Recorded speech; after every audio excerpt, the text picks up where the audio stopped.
Hello, good day sa ating lahat guys. Gusto ko lamang ipakilala guys sa inyo ang aking mga alaga na makukulit pero behave. Ang aking stress reliever na mga pets. Wala silang pangalan guys kasi nalilito ako sa kanila. Hindi ko na sila papangalanan.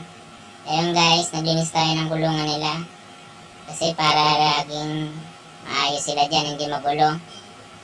Yun guys, medyo tahimik sila kasi nagwalis ako dyan kanina eh. At yun guys, papakainin ko ng aking mga alaga.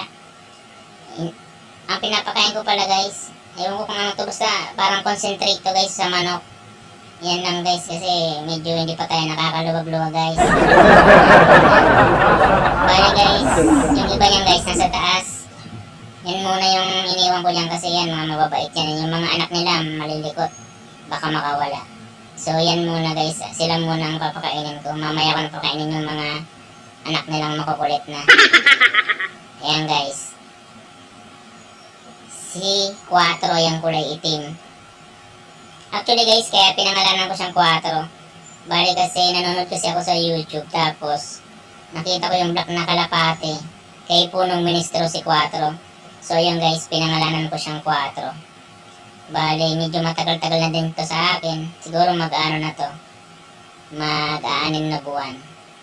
Tapos yung isa, yung mag-asawa, yung isang barako,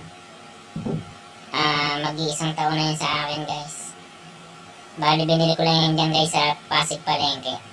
Yung puti naman guys, bigyan sa akin ng kapatid ni Mrs. sa kasal. So yan, ayan guys, pareho barako yung yung ginamit sa kasal. Yan lang yung natira, yung isa kapares niya na lalaki din, nakawala. So yun guys, pag wala akong ginagawa guys, pag nababagot ako, pumupunta lang ako guys sa likod ng bahay namin. Then yan, kinukulit ko lang yung mga alaga.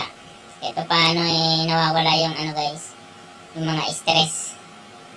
Hindi nawawala yung bagot ko guys. Yan, naglilinis ako, pinapakain ko. Tsaka parang nakakalibang din. Tsaka may itlog nga yan eh, yung si 4. Yun guys, hanggang dito na lang yung video guys. Thank you for watching.